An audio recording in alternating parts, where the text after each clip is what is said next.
Jadi namanya tabligh, sampaiin ajaran apa aja dari agama, enggak perlu ngumpet begitu.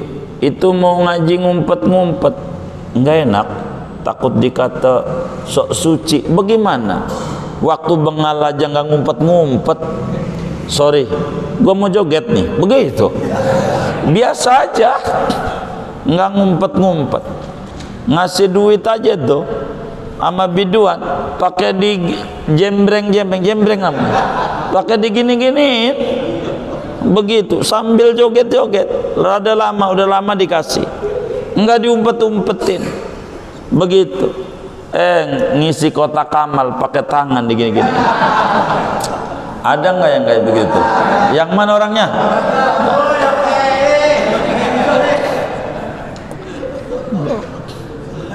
Begitu. Saya tahu kenapa ditutup-tutupin 2000 itu 2000. Sebab waktu di panggung enggak ada 2000 dia. Gocap, oh iya gocap tuh, begitu kata. Gocap tuh berapa ya? Ya Allah. Jadi kenapa di agama harus ngumpet-ngumpet? Agama enggak mau terbuka, enggak mau ngumpet-ngumpet. Maka saya kadang marah di majelis waktu disuruh nanya, ada yang ditanya dia kagak nanya, begitu kagak nanya, dia diam aja. Waktu kita duduk pengen ngeteh dia nanya, kagak boleh banget. Guru istirahat maunya nyeksa guru dia, nggak bener yang kayak begini. Disuruh nanya kagak nanya, begitu. Agama ngumpet-ngumpet, nggak bener di Islam begitu, nggak paham Islam ya. Agama itu terbuka, nggak perlu ngumpet-ngumpet. Mau apa agama harus ngumpet-ngumpet? Agama terbuka, itulah Islam.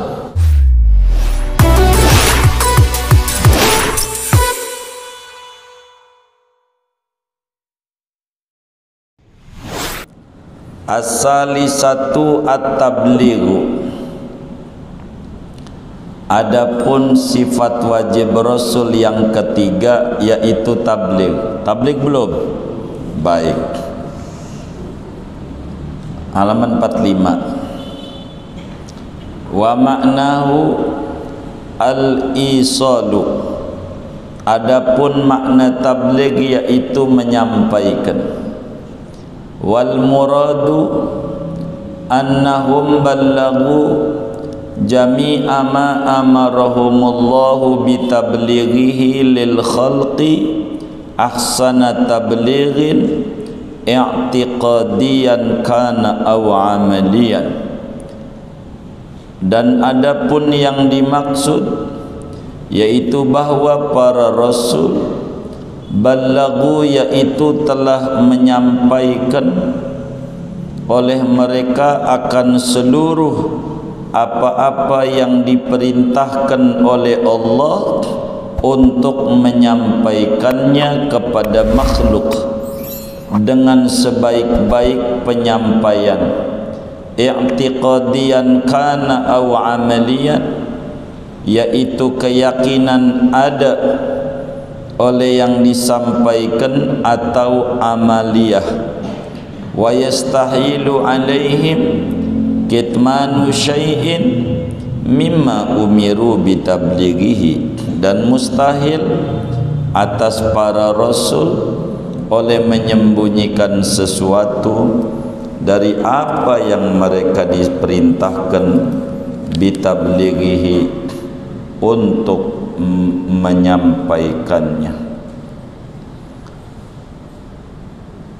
Wallahu a'lam.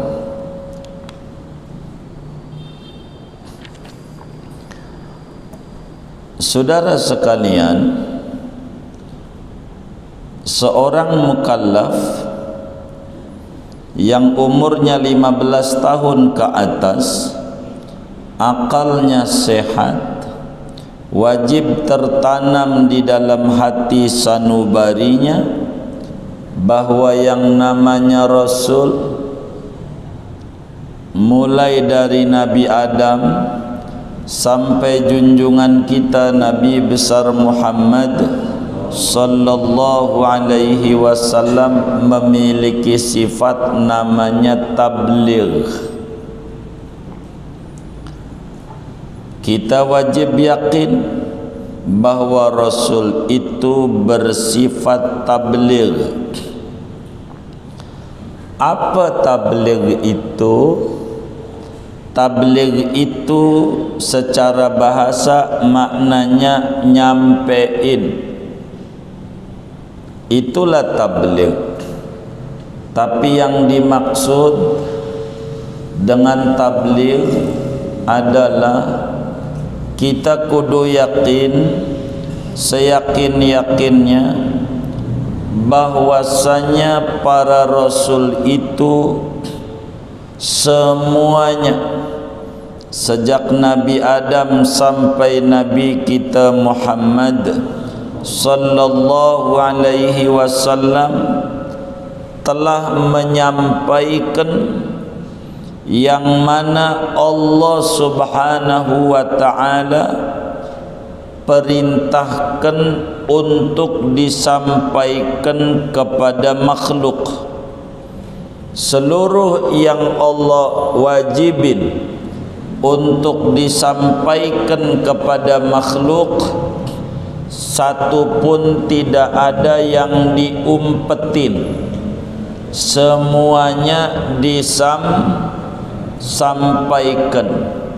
Bahkan penyampaiannya dengan tabligh yang terbaiknya tabligh, baik urusan keyakinan maupun urusan amaliyah, hubungan manusia dengan Tuhan, hubungan manusia dengan sesama, hubungan manusia dengan makhluk yang lain, semuanya sudah disampaikan.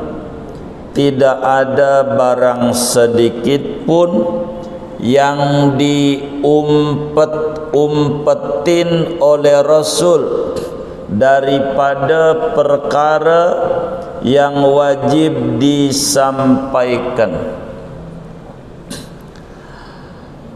Tabligh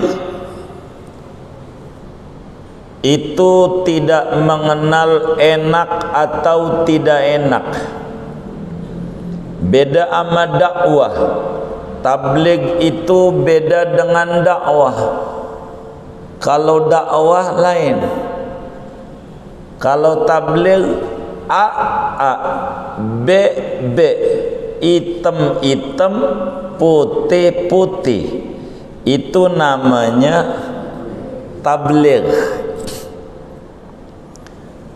Mau enak pada dirinya atau tidak enak, kudu disampein. Itu tabligh. Tentang apa saja Rasul. Makanya dalam surat Yasin dijelaskan wasadaqal mursalun. Para rasul itu benar semuanya. Artinya kalaulah dia tidak nyampein berarti nggak benar dia. Bila Allah nyatakan dalam Al-Quran para rasul itu benar, tidak bohong, berarti dia semua ajaran yang Allah suruh disampaikan seluruhnya tidaklah dia mati, melainkan udah beres misinya. Pesan-pesan Tuhan udah selesai disampaikan, walaupun kagak enak. Contoh, di dalam Al-Quran pada surat Juz 28, pada surat terakhir dari Juz 28, namanya disebut Suratut Tahrim. Surat Tahrim. Habis surat Tahrim Juz 29 surat Tabarak. Pada surat Tahrim Allah Subhanahu wa taala menyatakan, ya ayyuhan nabiyyu lima tuharrimu ma ahallallahu lak tabtaghi mardata azwajik. Wahai sang nabi, mengapa anda mengharamkan madu yang Allah halalin demi mengharapkan disenengin bini? Begitu. Kenapa ini ayat? Jadi satu hari dalam asbabun nuzul. Jadi Islam ini lengkap. Kalau berbicara perbandingan kitab, di dalam dunia Nasrani itu ada Injil perjanjian lama yang isinya kitab Kejadian, Keluaran, Imamat, Bilangan, Ulangan. Ada kitab perjanjian baru, ada Yohanes, Markus, Lukas, Matius. Ada 4.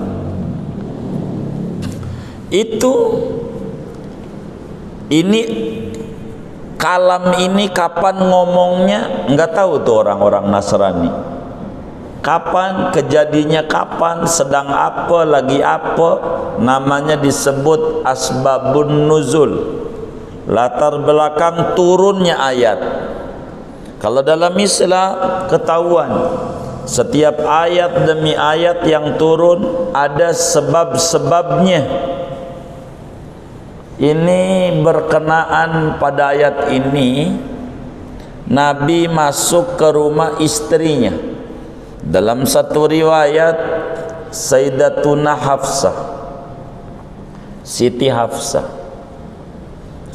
Hafsah radhiyallahu taala anha. Waktu mana Nabi masuk ke rumah Siti Hafsah, Nabi itu nyium bini. Jadi begitu. Jadi kalau ketemu bini itu Nabi itu nyium bini, mesra. Begitu, mesra. Itu Nabi. Padahal umurnya udah lanjut, lebih dari 50 umur Nabi. Hijrah ke Madinah aja umur 53. Nama Nabi itu dicium. Tidak. Ini yang ngaji nih, saya bagi duit. Siapa yang udah nyium bini dari tadi pagi sampai maghrib nih? Saya bagi duit nih. Enggak ada. Innalillahi wa inna ilaihi raji'un. Enggak ada ya.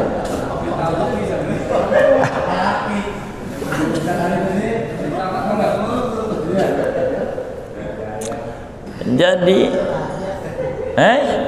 gimana? Jadi ketemu bini, cium dia. Nih gini aja, pulang dari ngaji ini aja, pulang ngaji bini cium aja. Begitu.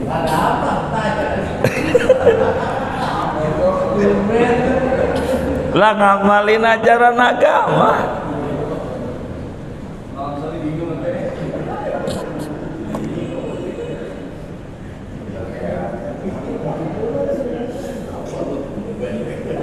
Ini kayaknya kesinggung kayaknya ini.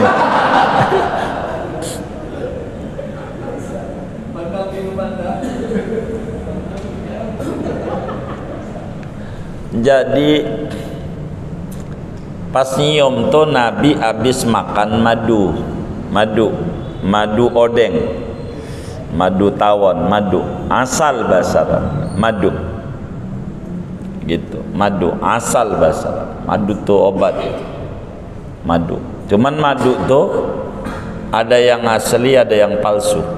Kita harus tahu tuh ciri madu asli itu. Kalau dibawa ke rumah piring pecah, gelas pecah, begitu tuh, gitu. Itu berarti madu asli tuh. Kalau begitu tuh, bener nggak? Oh iya, itu madu asli nah, begitu.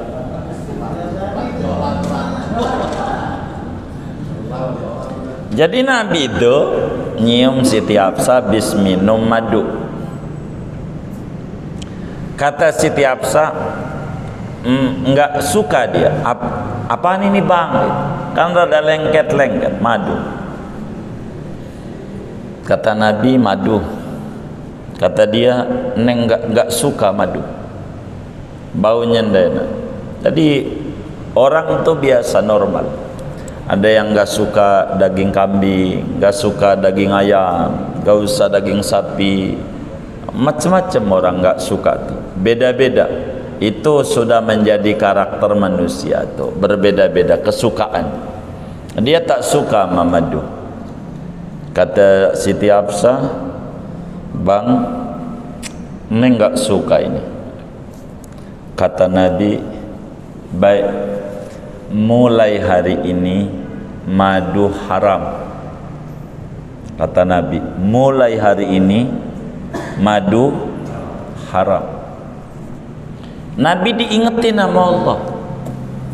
Maka kata Allah, wahai Nabi, kenapa anda haramin barang halal hanya semata-mata nyenengin bini? Jangan. Kalau anda haramin bakal jadi hukum. Jangan haram. Mulai hari ini saya tidak minum madu. Begitu. Jangan haram. Jangan haram. Nabi itu saking demi nyenengin istri, kata istrinya, neng tak suka madu. Baik, mulai hari ini haram madu. Ini Nabi bahasa kitanya ditegur sama Allah. Tuh kan lagi ngomelin Nabi tuh. Kalau kita kan gak perlu disampein ya. Disampein gak tuh? Kalau kita kagak, tapi karena wajib tabligh disampaikan itu ayat Nabi. Saking demi nyenengin istri. Nih ada nggak yang mau nyontok Nabi nih? Bininya kan dari Jawa, ada juga yang dari Jonggol gitu. Emang ada? Enggak ada. Bininya dari Jawa, dia dari Betawi. Dari Betawi, sedang udah biasa. Ada di Betawi pagi-pagi NU PKS, nasi uduk plus ketupat sayur, nasi uduk plus ketupat sayur begitu. Kalau nggak nasi uduk, ketupat sayur. Sedang nasi uduk tuh paketnya ame apa? Tuh jengkol katanya tuh. Orang Betawi kan begitu, ama jengkol. Kata bininya, apaan ini bang?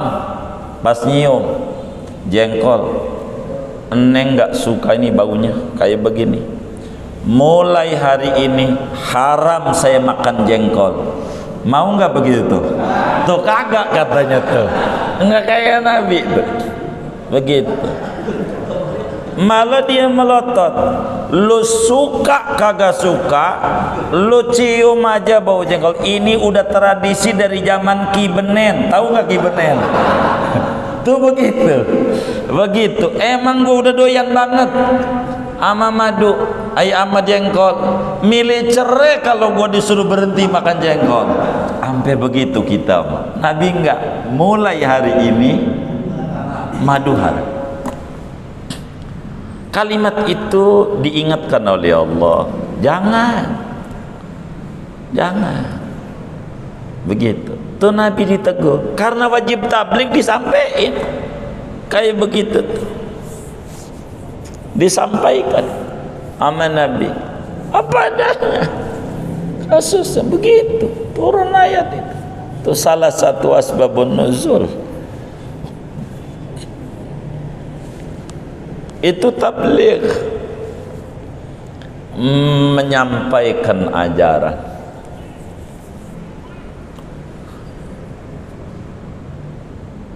Apanya disampaikan sama Nabi? Ajaran itu tidak ada yang diumpetin. Kalau Nabi sampaikan, siapa yang nyolong tak nyolong, ya dipotong tangannya. Emang karena disuruh untuk menyampaikan, bukan kejem. Emang kalau hukum hitam-hitam putih-putih, Tabligh begitu. Tabligh Nabi, tidak ada yang diumpetin ajaran, semuanya disampaikan. Ajaran itu wajib tabligh.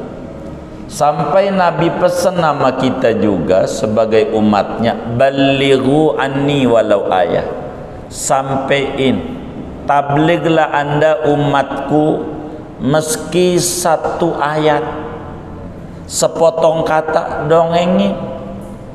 Kita ngobrol di gardu, dongengin hasil ngaji itu, dongeng, didongengin, namanya tabligh. Mau orang tuh menerima atau tidak urusan dia, karena kita tidak wajib meyakinkan orang. Urusan dia yakin nerima, urusan hidayah Allah. Tabligh urusan kita. Kita diwajibin ngajarin. Tidak semua muslim disuruh jadi kiai, enggak, tapi muslim dalam pribadinya disuruh untuk tabligh, menyampaikan ajaran. Semua kita harus jadi mubaligh, penyambung lidah Rasulullah sebisa kita. Kalau dagang, daganglah yang jujur, ngikuti Rasulullah. Kalau jadi pejabat, pejabatlah yang jujur, ngikuti Rasulullah. Tabligh. Jangan ada yang diumpet-umpetin. So kalau diumpet-umpetin bakal ada curiga. Ada apa ini ya? Sampai kayak begini amat nih. Jadi bingung juga saya. Begitu. Apa ini ya? Begitu. Kayak kasus yang terjadi di negeri seberang angin. Ada polisi nembak polisi, yang mereksa polisi. Begitu. Iya. Itu di negeri gitu. Ada. Jadi orang jadi bertanya-tanya. Tabligh aja. Jadi transparan. Tabligh. Jadi tidak ada yang diumpet-umpetin. Bahkan cara tablighnya Nabi ahsana tabligh, dengan cara yang terbaik.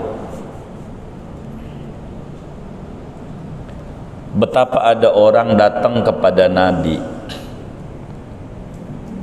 dia bilang begini, Nabi lagi ngajar. Orang ini datang,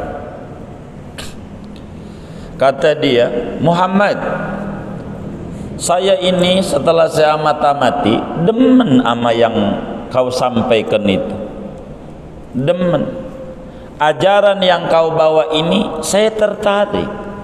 Muhammad, begitu kata dia, saya suka dengan kau, saya pengen masuk agama engkau, cuman khusus buat saya, kalau diizinin saya pengen masuk agama engkau. Untuk saya pribadi, saya ini nggak bisa, yang lain saya bisa dah, cuman bagian ini nggak bisa. Minum buat saya jangan dilarang, buat saya doang khusus, karena saya nggak bisa ninggalin itu. Minum jangan dilarang, ama main wadon saya nggak bisa, jangan dilarang saya. Begitu ama judi. Ini tiga ini nih buat saya tolong dibolehin aja. Buat saya nggak kuat kalau ninggalin ini, enggak kuat. Ini aja. Kata sahabat yang lain tuh bilang begini, yang kayak begini mah enggak Islam juga enggak apa-apa. Yang Islam juga udah banyak yang rusak, nah berusak lagi Islam. Lu mau Islam mau kagak dah, nggak usah. Begitu, gitu ngotor-ngotorin Islam aja. Begitu, nggak usah Nabi. Tapi Nabi itu enggak begitu orang. Nabi itu baik. Begitu, kata Nabi. Bentar. Baik. Jadi gimana? Saya tertarik dengan ajaranmu ini, bagus. Saya mau masuk agamamu, cuman khusus buat saya. Jangan dilarang main perempuan. Saya nggak kuat. Begitu, nggak kuat. Begitu. Jangan dilarang saya minum minuman. Jangan dilarang saya mabok, khusus buat saya. Terserah yang lain, buat saya aja. Kata Nabi, 3 ya syaratnya. Kalau begitu saya minta syarat juga dah 1. 1 dah, saya mau syaratnya. Nggak apa-apa, ente begitu, tapi saya punya 1 syarat. Apa syaratnya? Wahai Muhammad, begitu. Kata Nabi, ente jangan bohong amane. Itu doang. Iya, sip dah, jadi begitu. Maka kemudian syahadat, asyhadu an la ilaha illallah wa asyhadu anna muhammadar rasul, masuk Islam. Belajar dah, belajar agama sama sahabat. Lama-lama biasa. Namanya orang ngaji kadang ada jenuh, balik lagi kayak zaman dulu. Itu begitu. Jadi pas ketemu perempuan tuh, kata dia, ini CLBK. Jadi dia ajak sama temennya, udah banglah jangan ngaji mulu, cuci mata perlu, biar enggak min. Jadi akhirnya dia masuk juga ke bar Millennium. Curiga saya ini, curiga. Ya Allah. Jadi akhirnya dia masuk di bar, banyak tuh, namanya disebut dugem. Itu yang namanya siang kagak ada, siang malam udah kagak ada itu. Kalau yang namanya kayak begitu, udah paling senengnya orang masuk situ. Udah mesen cewek, udah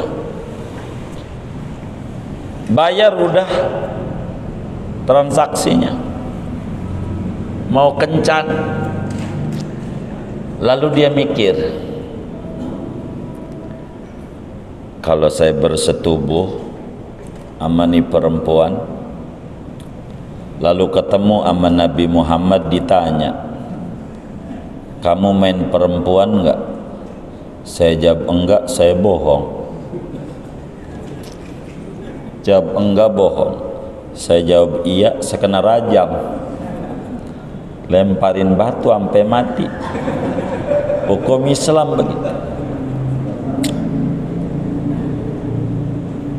Saya enggak boleh bohong. Enggak ada. Enggak, duit udah dibayar kagak jadi. Udah pakai aja. Dia pulang. Temu lagi teman yang ngatunya. Ayolah, kita minum pinggir kali tempat minumannya. Begitu. Ada aja begitu. Ngajak minum, udah beli dia, dimodalin teh botol, cap topi miring.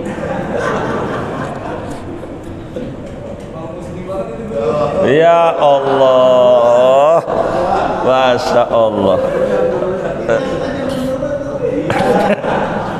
Ini rada curiga saya ini.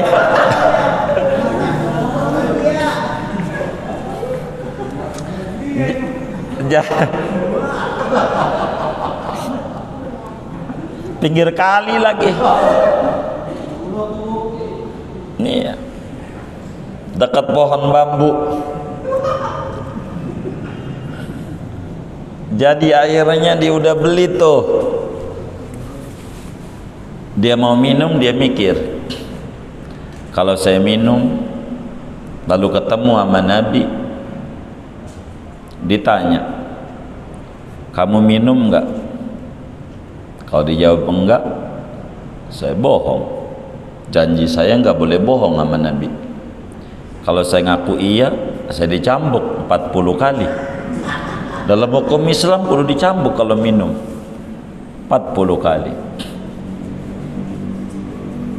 Cambukan bisa sampai 180 ya, tergantung kebijakan daripada penguasa. 40 80 cambukin, lumayan juga kalau dicambukin. Enggak jadi, dan lu mau minum dah, nggak apa, kau pergi. Enggak, saya udah janji sama Nabi nggak boleh bohong. Pas mau judi begitu, udah beli tuh domino balak 6 double it, udah biasa yang kayak begitu. Masya Allah, begitu. Mana di pohon mangga lagi, mainnya adanya. Mau main dia, kalau ditanya Nabi bagaimana, jadi akhirnya dia mikir, Nabi itu hebat, syaratnya atu tapi ngalahin 3 susah, atu doang tapi susah. Jadi akhirnya ketemu Nabi, dia nyengir-nyengir, Nabi ampun banget dah, apaan kau syaratnya atu, saya diizinin 3, cuman yang atu ini ngalahin 3, yang atu ini saya nggak bisa. Begitulah Nabi di dalam tabligh, aksana tabligh, cakep di dalam menyampaikan ajaran. Itu Nabi cakep. Dalam satu peristiwa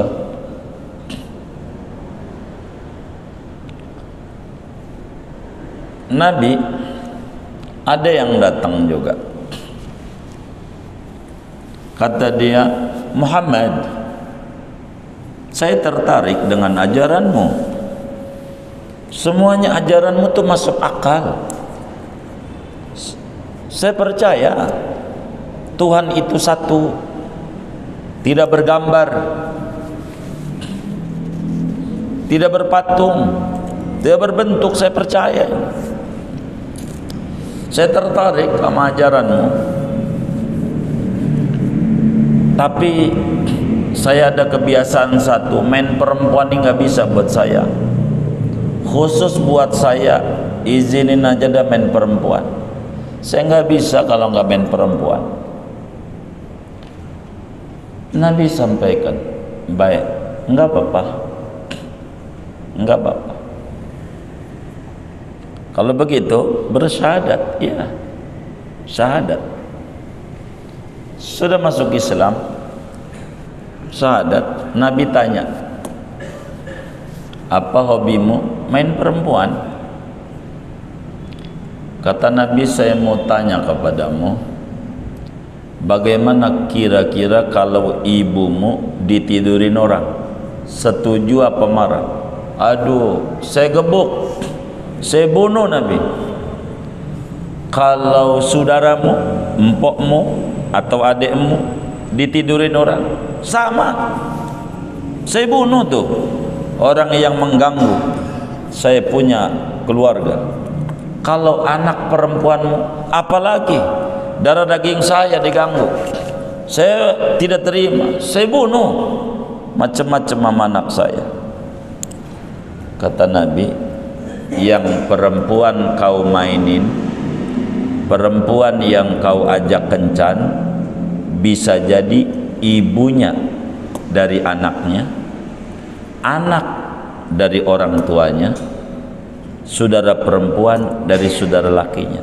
Dia juga sama, karena dia manusia, dia juga bakal bunuh kamu karena kamu telah melecehkan keluarganya yang perempuan. Dia mulai mikir, oh begitu, kalau begitu ajarkan saya doa biar saya enggak demen nama perempuan.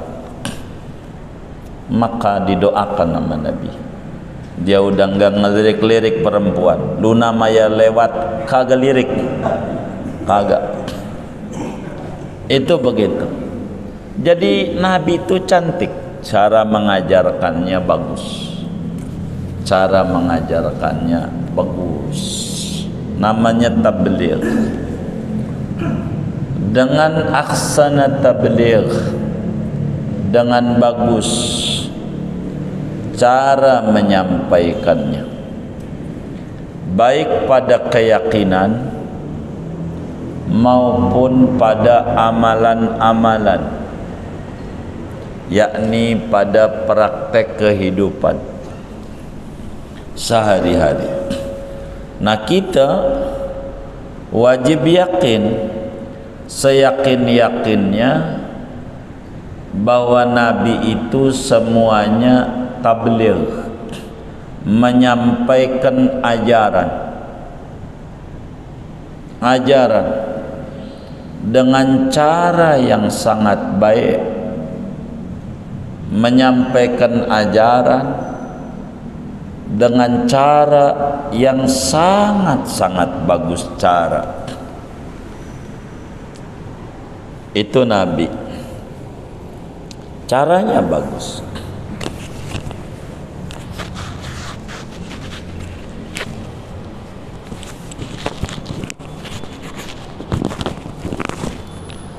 Mustahil Nabi itu sifatnya kitman, menyembunyikan tuh nggak ada sama Nabi. Nggak ada yang diumpet-umpetin ajaran yang mana wajib untuk disampaikan kepada manusia. Semuanya tidak ada.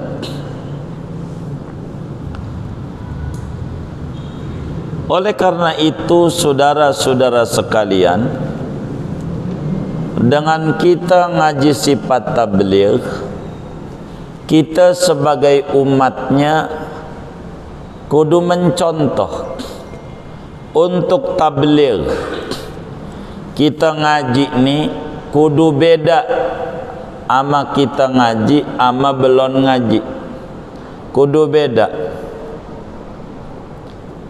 Jangan ampe kita udah ngaji lebih parah. Kita nih kudu beda, kudu disampein ajaran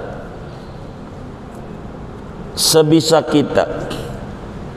Di teman-teman nongkrong kita diselipin ajaran-ajaran agama yang kita bisa. Tabligh itu nggak mesti kiai, semua kita ditugasi tabligh, tapi tidak semua kita disuruh jadi kiai. Tabligh tugas muslim. Muslim kudu tabligh, sampein ajaran tuh. Islam itu agama yang cakep, yang bagus. Biar kita faham, sampein tentang tabligh. Tabligh itu begitu. Jadi kita sampein, kan kita punya handphone, media tabligh banyak, gunain tuh. Ada grup WA dimasukin, alhamdulillah, alhamdulillah. Kita tulis apa kayak yang bagus-bagus, jangan yang nggak bagus-bagus. Itu mah di WA bikin status lapar gue, iya pergi ke warteg kalau pengen kenyang, warteg. Yang bagus-bagus apa kayak yang ditulis. Jadi biar kita dapat manfaat. Namanya tabligh. Beda orang udah ngaji sama belum ngaji, beda kelakuannya. Begitu. Ini kita diwajibkan, namanya tabligh, menyampaikan ajaran sebisa kita, di mana aja sampein tuh ajaran. Kalau temen itu enak nyampeinnya. Kalau nggak kenal lagi mabok, bang berhenti, marah dia, marah. Kalau temen enggak marah, temen. Maka kita kudu deketin orang yang dulu maboknya kita yang ngajak, maka benernya kudu kita ajak juga. Jangan mabok doang yang kita ajakin. Bener juga, kudu kita ajak. Jangan salah. Begitu. Dia minta nonton layar tancap, kita temenin. Kita ngaji enggak mau temenin, egois dia, rugi kita. Masa maunya dia doang, maunya kita enggak. Begitu. Ayo dong solider. Lo temenin gue, begitu. Ngapain duduk dah, begitu. Kayak begitu. Jadi namanya tabligh, sampein ajaran apa aja dari agama, enggak perlu ngumpet. Begitu. Itu mau ngaji ngumpet-ngumpet enggak enak, takut dikata sok suci. Bagaimana? Waktu bengal aja enggak ngumpet-ngumpet. Sorry, gua mau joget nih. Begitu. Biasa aja. Enggak ngumpet-ngumpet. Ngasih duit aja tuh sama biduan, pakai di jembreng apa? Pakai di gini-gini. Begitu, sambil joget-joget.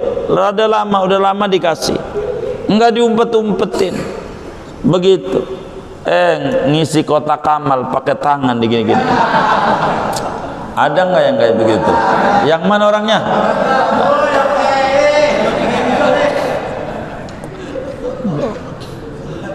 Begitu. Saya tahu kenapa ditutup-tutupin 2000 itu, 2000. Sebab waktu di panggung enggak ada 2000 dia. Gocap, oh iya gocap tuh, begitu kata. Gocap tuh berapa ya?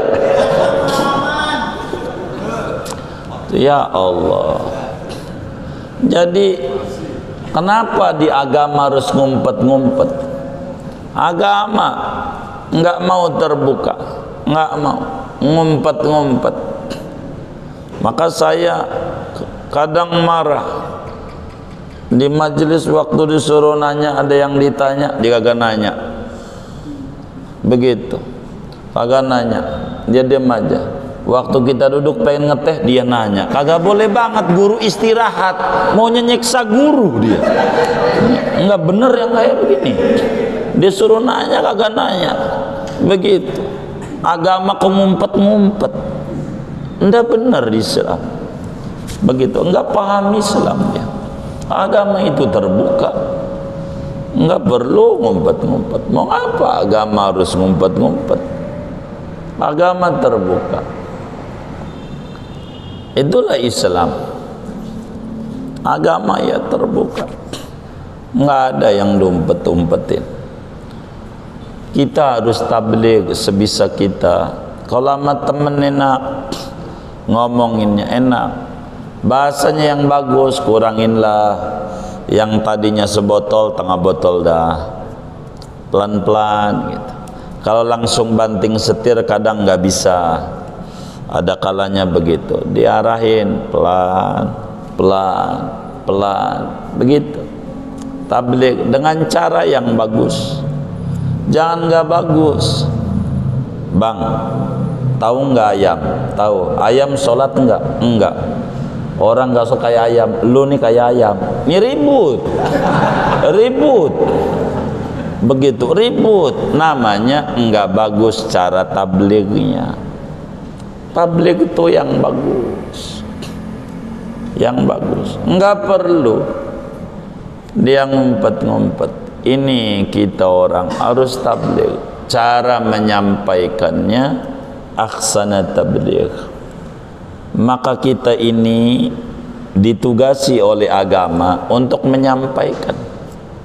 Begitu, sampaikan aja apa aja. Jangan nggak disampaikan. Sampaikan. Sebab itu kita dituntut untuk tabligh. Singkatnya, semua muslim ditugasi oleh agama untuk tabligh, tidak ditugasi dia untuk ngajar. Enggak, nyampein aja, sampein sama temen, sama anak makan tangan kiri, tangan kanan ya, tuh tabligh namanya. Tabligh, tangan kanan ya, pakai sendal kiri dulu, tangan kanan, kaki yang bagus, tuh namanya tabligh. Sampein agar supaya Orang tuh akan melihat kenapa zaman dulu berbondong-bondong orang pada masuk Islam. Idza jaa nasrullahi wal fath wa ra'aitan nasa yadkhuluna fi dinillahi afwaja. Kenapa berbondong-bondong? Karena mereka cara penyampaiannya bagus. Maka kita di dalam dakwah tuh harus bagus cara menyampaikan dalam dakwah. Pelan-pelan biar orang tuh faham. Sedikit demi sedikit kita ajarin. Didongengin hasil ngaji tuh sama temennya. Jadi begini ya. Begini sampein. Jadi sehingga orang tuh bisa ngikutin. Mudah-mudahan Allah beri kita taufik sehingga kita bisa menjadi muslim muballigh yang menyampaikan ajaran Nabi dalam strata dan kedudukan kita bermasyarakat. Amin ya rabbal alamin.